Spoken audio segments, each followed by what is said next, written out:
Hi, hello everyone. It's Therese, start of a new vlog. I thought I'd kick off this vlog while I was cooking fried spam with eggs and rice. Haven't decided if I want to open up the steamed veggies and have like crunches with it. It might be, you know, because vegetables. But I thought I would do a vlog of me reading some emotional reads, as if I don't cry enough on this channel. Got it. Thought I'd read some emotional reads because, you know, I don't cry enough on this channel. I thought I'll just dedicate an entire vlog to crying because that is just the kind of person that I am. But this vlog I'm going to try to read 4 emotional books. I haven't decided if I'm going to do the full 4, if I'm going to stick to just 3, but that 4 is My Dark Vanessa by Kate Elizabeth Russell, The Luck of the Titanic by Stacey Lee, The Silence That Binds Us by Joanna Ho, and then You've Reached Sam by Dustin Thau. I haven't heard anything about The Silence That Binds Us, but it looks really emotional. I have heard pretty good things about friends about The Luck of the Titanic, My Dark Vanessa, You've Reached Sam, so I'm really excited to get into these books. I just decided to DNF The Siren's Last Song by Jordan Heikkinen a couple minutes ago just because I wasn't feeling it, and I was like, you know what, I'll just come back to it when I'm feeling a little better and I'm in the headspace to really dive into like a legit high fantasy where things are super slow at the beginning and just take a lot of time. So yeah, I haven't decided which book I'm gonna read. I thought about starting this off with My Dark Vanessa, but I don't know if I'm quite in the headspace to start off with such a heavier and very close to the truth read, because that one was based off of the author's like own experiences. So I will go ahead and just start making lunch here, and I'll keep you guys updated on which book I decide to read. If you guys like this vlog, y'all know what to do, y'all know which buttons to push and how to push them, so I'll just leave all that up to you. But yeah, I'll update you guys in a little bit. I think my boyfriend just left me to go play Genshin, even though he should be spending time with his girlfriend.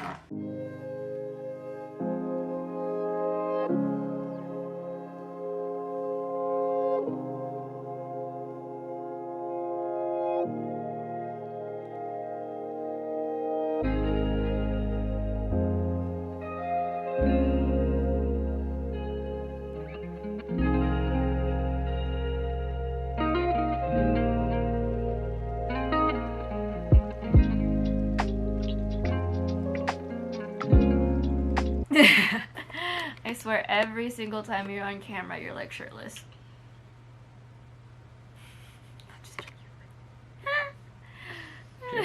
Can't be showing the girls off for free. Okay, it is now about like 9 o'clock. Subscribe to my OnlyFans. It doesn't have an OnlyFans. But it is now about 9 o'clock. Been a busy day, so we've been home for like maybe an hour since like we left around lunchtime. But I decided to pick up one of the books. I'm going to start with Luck of the Titanic by Stacey Lee. This is about a young girl who's currently separated away from her brother. I think he's in America and she's in Europe, or the other way around. Yeah, she is in England. She wants to become a circus performer in New York. She's turned away upon the entrance at the Titanic because Chinese people aren't allowed to get into America. However, she wants to get on that ship because her twin brother has been an influential circus owner overseas, so she decides to steal away and stow away on the Titanic to get to her brother. This cover is absolutely like stunning. It's just gorgeous. The coloring, like the colors and everything, is just beautiful. I'm excited to read it. My friend Ermine read it last year, I believe, and she really enjoyed it. She said she cried, and so I will see how much I like it. But yeah, it's YA, historical fiction. I've been in a historical fiction mood. I'm planning out another historical romance vlog situation. I just have to find the books that I want to read. So yeah, but I'll catch up with you guys when I start reading. I think tonight's just gonna be me writing, working my bullet journal, and then playing some Genshin. Oh look, cat butt.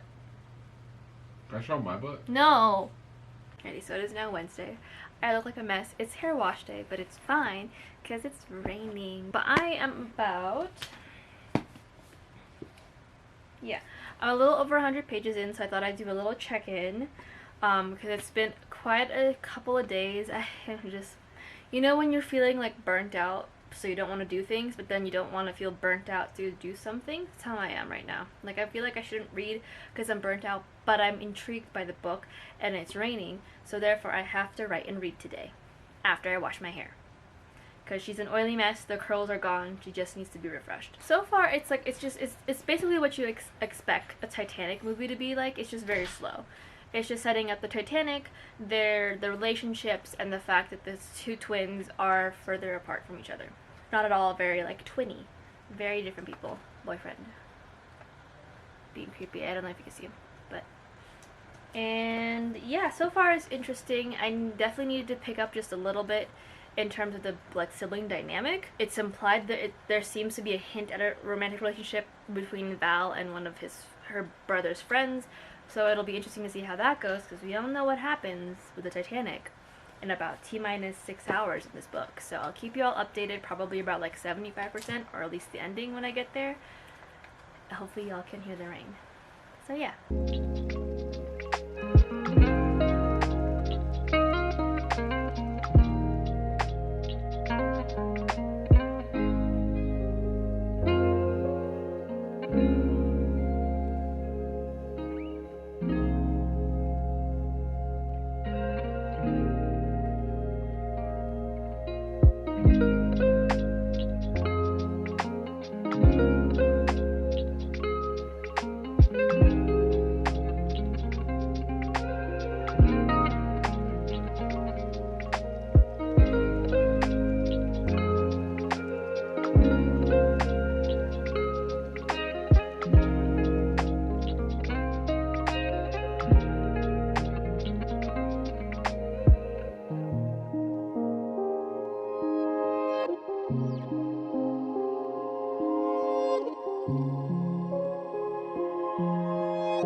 On them, well, like 30 pages from, I have about 30 pages from where I last updated you. There is a romance, so we'll see how this goes, because we all know how it ended for Rose and Jack, with Rose letting him die.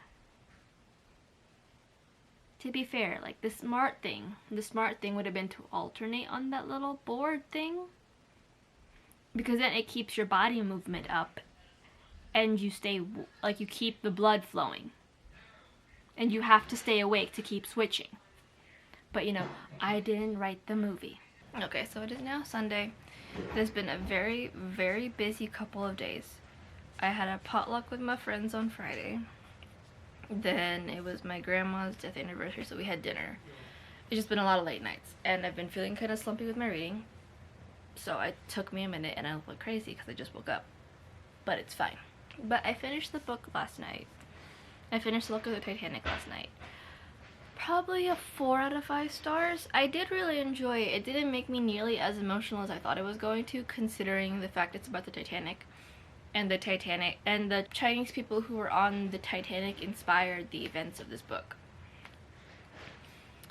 Stacey Lee in the acknowledgements mentions how, like, they were treated, and that some of them thought they were, like, lying, dressing up like girls, and sometimes they were thought to be Japanese. But I did give it a 4 out of 5. I really did enjoy it. I think the story flowed really nicely, and it worked out. Like, it was sad. It was sad, but it was very hopeful, and it's just a lot of, like sibling love and, like, family, but still very sad. It's Titanic. Someone was bound to die. The only reason I ended up giving this a 4, not the full 5, was primarily because I felt like there were too many subplots going on for a book that happens in a few days, with the majority of, like, the action and the concern happening in, like, the last maybe 25% of the book. There were too many subplots of romances both on the brother and the sister's end, not that they're in love with each other romantically. They just have their own plots. And on top of that, there was just a lot of like subplots with Val realizing who her father really was and how her parents' relationship actually was compared to how she thought it was when she was growing up. And then to boot, there was a really weird near sexual assault scene, so heads up for that. I'll have trigger warnings and everything listed up in my review of this book when I wrap it up for August, but heads up for those. There is a weird, and I say weird because it was just unnecessary. It was supposed to get her locked up for hours so that way they not only miss their chance with this person they're trying to do, who is an actual person in the Titanic, they're trying to make a deal with, but also because then clock is ticking almost immediately, because by the time she gets pulled out, she's like, what time is it? And they're like, it's 11 p.m. The Titanic hit the iceberg at 11:40. And it was just unnecessary because it was like, oh yeah, this was how she was found out as a stowaway, how she was found out as someone who's dressing up as a boy, not a girl. And it was just kind of all over the place, I feel. Like, there were a lot of good things about it. I really enjoyed it. Beautiful book, and it does show that rare side that we see, as Stacey Lee even says in the acknowledgements, that they're just now barely beginning to uncover what happened to the 6 Chinese survivors of the Titanic. Hint, they were not allowed in America because America has a Chinese Exclusion Act going on. Woo. I feel like it could have leaned more into the emotional aspect of this book, but there were too many random little subplots that I felt like were kind of unnecessary, and it could have just stuck with Val trying to get her brother off the ship to join the circus with her, because that was her dream when they were kids. And that would have been emotional enough, and it would have given us more time to really enjoy the siblings and their struggles and their problems together. But that's just me. I don't think I'm in the headspace to read My Dark Vanessa quite yet. Also, I'll probably save that one for last. That leaves The Silence That Binds Us, which I don't remember what that one's about, or Dust and Thou, or You've Reached Sam. I think I'm gonna read You've Reached Sam first. I've had that on my radar for a long time, since like it was announced, and it's been a mess. It's just been a mess. Like, I have had this book on my radar for a long time, and thanks to like COVID, and then supply order issues, and then Barnes & Noble just not ordering anything to boot. The only reason I know this is because they kept saying they had one in stock for months, and then they were like, yeah, it's like a buffer copy, and I was like, a buffer copy? And they're like, yeah, it doesn't actually exist, we just say it's there. And I'm like, what? But I finally got it for my birthday, so I will go ahead and grab that and probably read that along the way. So I'll update you guys when I start reading.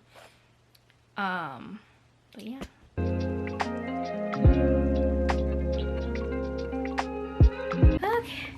Okay. Update. Super long day. It's the anniversary weekend. So today we went up to the lake area and did like a cute little Viking tour. Like, there was a Scandinavian inspired home. Anywho, to the lake area. It was like inspired by like a Scandinavian home and built in like the 30s, I think, 20s, around that area. That was a hike, and then we went to an ice cream shop, and then ended the day going to a Brazilian steakhouse, which is— oh my god! I was waiting for that one. It's all you can eat. And basically it's like a buffet style for all of the sides and the appetizers. And then you take a seat, and then they bring you 15 different cuts of lamb, beef, pork, and chicken, all you can eat. That's not including drinks or desserts though, but I'm stuffed. I'll give you guys an update on the book in a second. I just want y'all to just kind of clap for the outfit. This dress and the slit. Okay, so I've now about like 30-ish pages through You've Reached Sam by Dustin Tao. I have to find the book. So I'll just throw up a picture and take this off. It's a little warm. But It's depressing as all hell. So basically this is a YA contemporary following young Julie who is currently dealing with the loss of her boyfriend Sam, who died in a car accident. Now during this grieving process, she ends up calling his phone one more time just to, like hear his voice, the voicemail. And lo and behold, Sam picks up from the afterlife. And no one knows how this is, what's going on, but this process of talking to Sam and not really letting go of Sam is making it so much more difficult for her to let go of Sam. Again, only 30 pages in, and I'm depressed as fuck. Like, it's just sad. Like, it's just like, it's like they've been together for 3 years, which in like teenager time is like a lifetime. And it's rough now because she can't let go of him because it's her first love, and it's just like a lot of emotions, lots of big emotions. It's a book about grief, and I will for sure end up crying.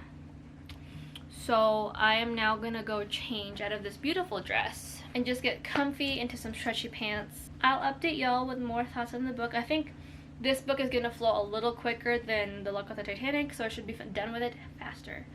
Fingers crossed.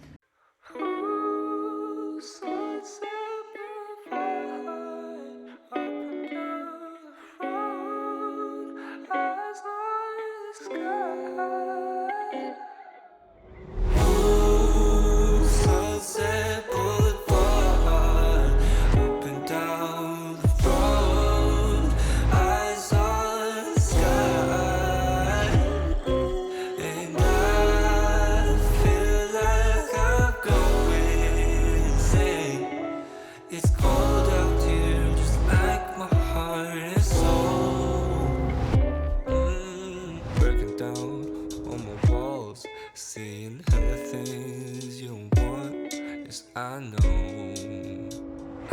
it's too cold. Oh, just look at everything I do. Alrighty, it is now Wednesday. Yes, Wednesday.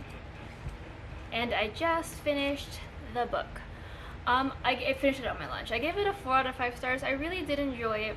I think the way that it was written took me off guard for a lot of it, because there's some bits where it would say like, and then the scene changes, especially for the flashbacks, and I felt like it was not only too on the nose, but then too subtle of a difference for me to even notice that it changed. And then all of a sudden she'd be talking about different contexts and different people, and I'd just be like wondering what the fuck happened. And it took me a long time to really get comfortable with that change. I definitely do think this book is more, if it's how it's formatted and just reading it, it's definitely more fitting for an audiobook. I feel like the audiobook, you'll get more out of it and more descriptors, and it's just how it's written is just a very audio-centered novel.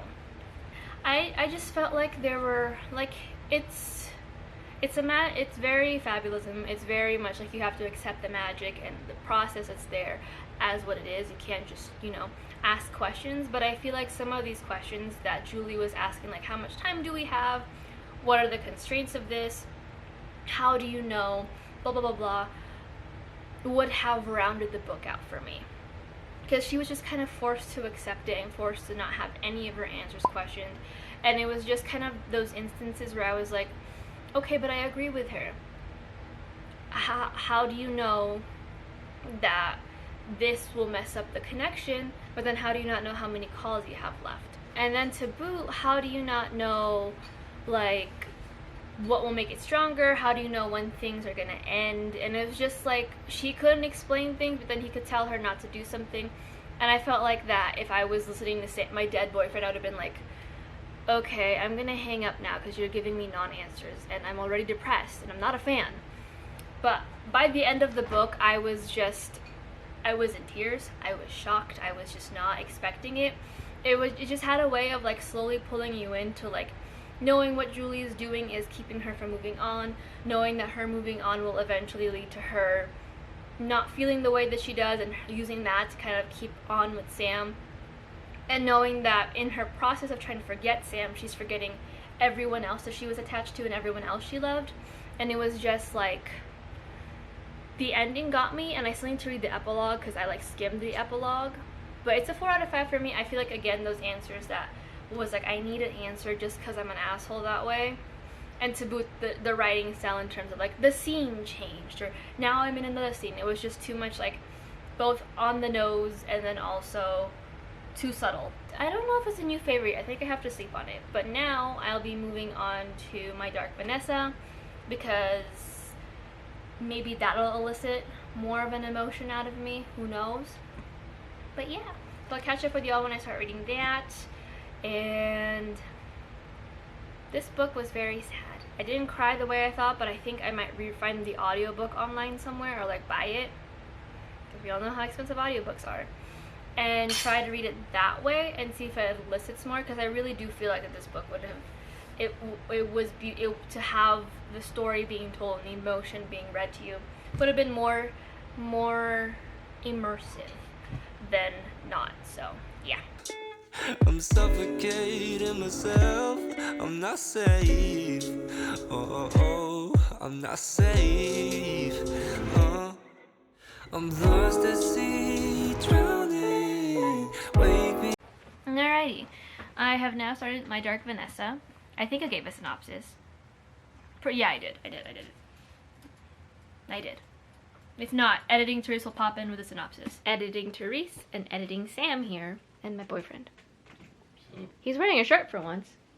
I can take it off. No, editing Therese here because, you know, when we believe in her, in past Therese, she doesn't get the job done. It's fine. But My Dark Vanessa is an adult contemporary novel following Vanessa, who is now recounting on her very forbidden relationship or ex-relationship with her teacher back when she was, I think, 14 or 15 at school. To her, it was a fond memory. They were both madly in love with each other, and it was all consensual. But as more girls from her school start to come forward, she's now 32 when this happens, she ends up starting to question the actual relationship and whether or not she's not only remembering it correctly, but if it was as consensual as she thought in the first place.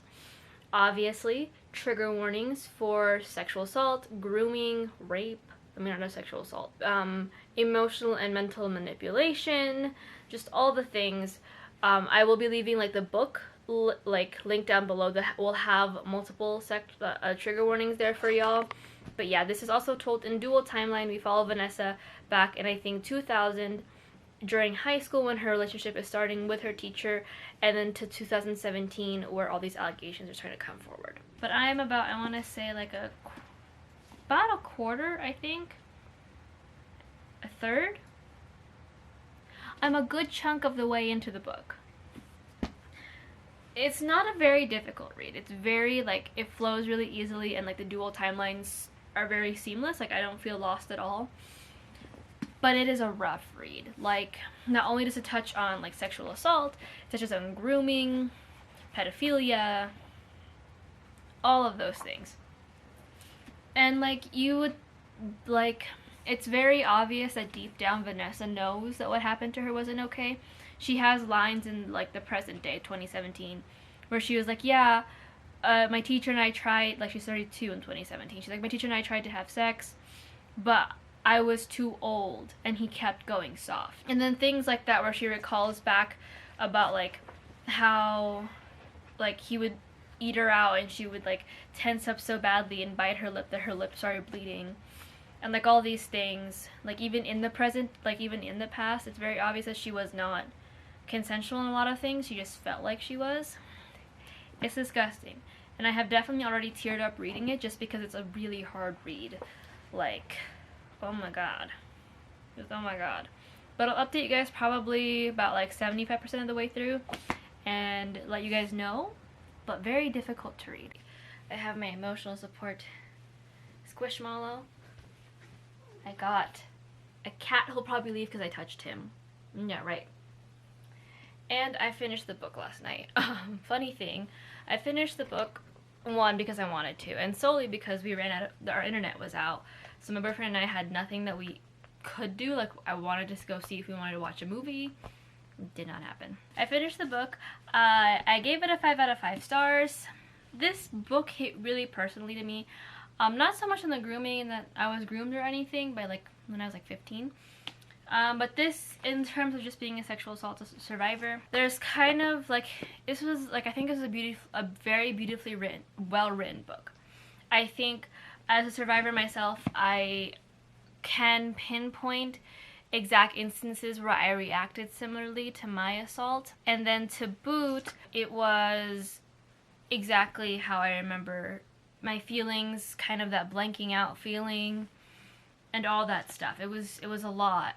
And it was a lot in the sense that it wasn't like super triggering for me, because there was a line. Like, it was beautifully done. Like, I felt every emotion Vanessa was feeling.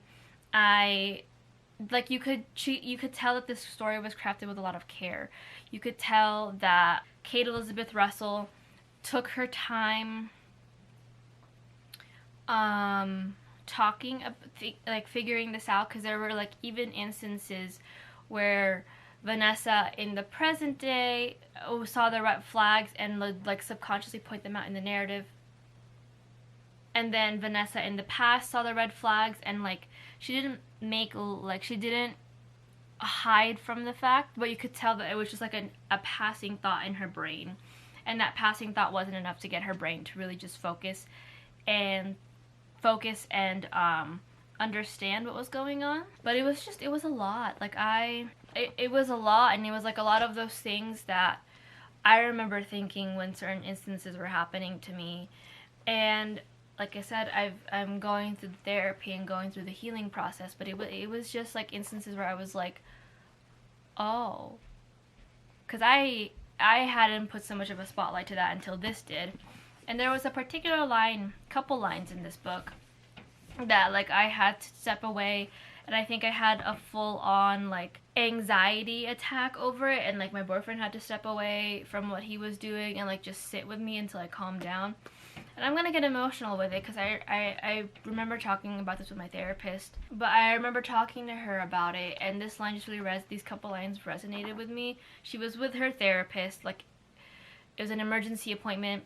She was talking about it, and she said that in her narrative, she mentioned that everything that she will do from when she was 15 to when she's older will always be laced with something that her abuser did, that he had done to her, or that will be like what she is doing now is a repercussion or a direct consequence of what he did to her, and she will never be rid of those things. No matter how much healing she did, he inexplicably will always be a part of her. And there was a specific line after that where she says this openly, but she said basically she so desperately wanted it to be a love story, like even as she's an adult and clinging to this idea that he loved her, that he cared about her, that he did all these things because he was genuine in his feelings. She sat there and was like, she so desperately needed to be a love story, because what else would it be had it not been a love story? Like how much rewriting and undoing will she need to do if she ever accepts the fact that it was anything but a love story? And it's just, I had to like sit down. Like, I remember just like staring at the page for a long time last night, and like when I started to feel myself like losing it, I took a step back, and it just hit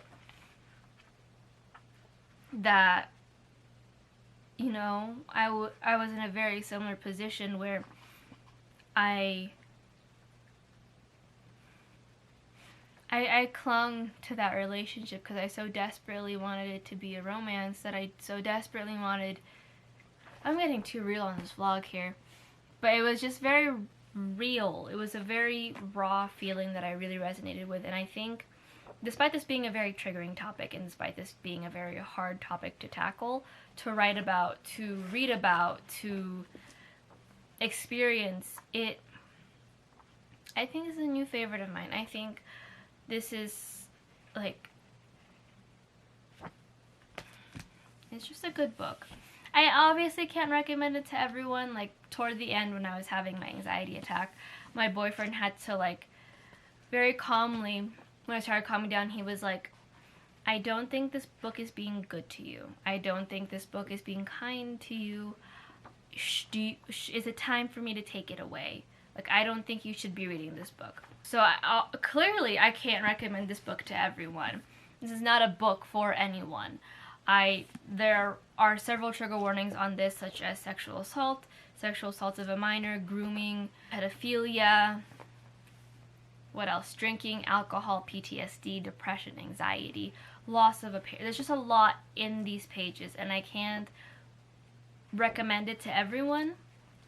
I think if you are a sexual assault survivor like I am, probably not the book for you right now. Maybe in the future, maybe once you have a support system that you can, like, discuss this with, that you can unpack your own thoughts and feelings with, I would recommend it. But not if you are still healing or on your own. Heck, even if it's like, even if you are healed, I put a hard pause before you pick this up. Like, read the reviews, just because I don't know if this will knock you back into an unsafe place, and that is the last thing I would ever want from a reading vlog like this. But moving on to the last book of this vlog, which I also feel like will probably trigger something in me, will make me actually cry, unlike The Luck of the Titanic and, what was the other one, Nico? You've Reached Sam, like, compared to My Dark Vanessa, like, just blurred everything. But I have started The Silence That Binds Us by Joanna Ho. This is a YA contemporary following May, who is now grappling with the loss of her brother. Her brother committed suicide after he wasn't admitted to his preferred school of choice, and while she's grappling with that, she's grappling with her very complicated relationship with her mother, and then to boot, society, like the community around them, starts to blame their parents for putting too much pressure on Danny, and kind of pushing him to overexert himself and not be able to handle pressure well. And whereas her mate's dad tells her to keep her head down, keep it quiet, she starts to push back and to have more discussions on all of these things. I am about 68 pages in, 21 chapters in. It's a very easy, like, to read book. It's pretty fast paced. Danny is already dead. And there's a lot of stuff here that was just, like, sometimes it was just text or very short paragraphs as chapters, which I haven't seen in a long time in a book where it's done so consecutively. So I think I'll probably understand this a little too closely, and yeah, but I'm excited to read this. It's going to be the last book of this vlog, and then I'll move on to something a little happier. But yeah, we'll see how I feel, because so far it's already a lot. Like I thought that Danny was just gonna, like, they said he dies by suicide, and I was like, oh, okay, like, there's a lot that, you know, that could happen with that. Trigger warning, homeboy does it by jumping in front of a train. One of the chapters is literally her father coming back with, like, his hat, his shirt, and a shoe. All that was left. So, yeah.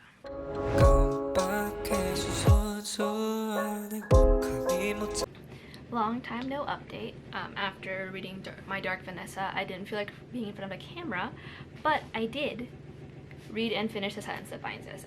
I'm pretty sure I gave you guys, the last thing I told you was how her brother committed suicide. Basically, this story is a lot more than just, like, surrounding mental health. It is also surrounding the different concepts of silence, both in how a lot of brown families, silence surrounding mental health is a thing. We don't really talk about it. We don't focus on it, as well as silence between, I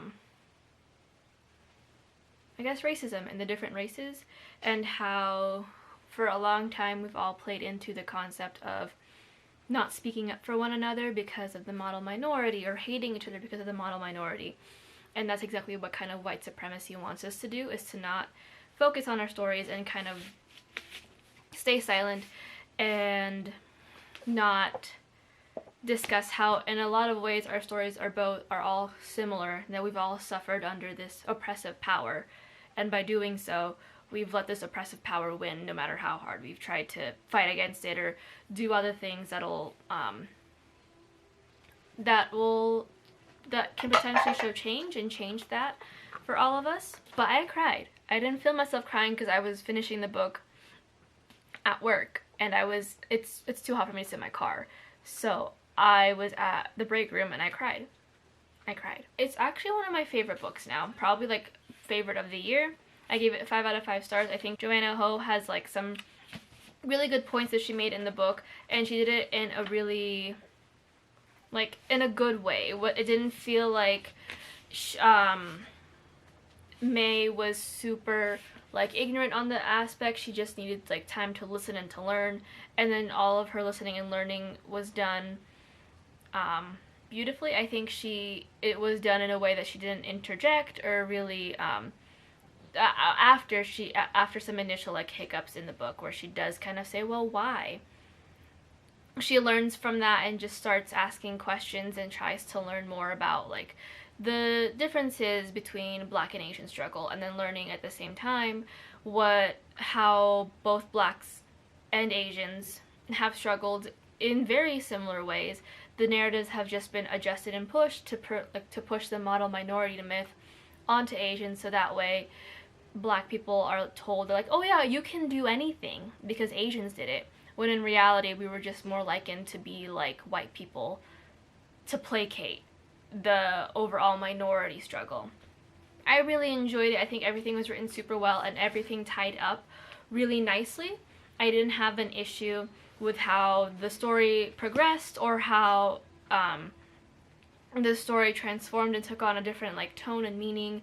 And I think at the end of it, Danny's like pain, the pain of losing Danny was a really good undercurrent to keep her pushing forward, to keep her wanting to talk about these things, because at the end of it, a white man decided to use Danny's story of his life, of him taking his life, as a way to be like, all the Asian parents are making things so competitive for their children, no wonder they're committing suicide, yada yada yada, you know, all the white shit. But I just really liked it. I think it's probably a favorite of the year for me, and I will be keeping it for more of Joanna Ho's books. But that is it for me reading books that I thought would make me emotionally unwell. 2 out of the 4 made me emotionally 3 out of the 4 made me emotionally unwell, I would like to say. 3 out of the 4 books made me emotionally unwell, 2 out of the 4 made me severely unwell, and 1 of the 4 just made me very sad. Like, a brief sad. So I think it's kind of overall, like, I guess a C rating. So not bad. If you want me to do more of these videos where I kind of test out, like, books that I think will make me feel things, or books of certain types of genres, let me know in the comments down below.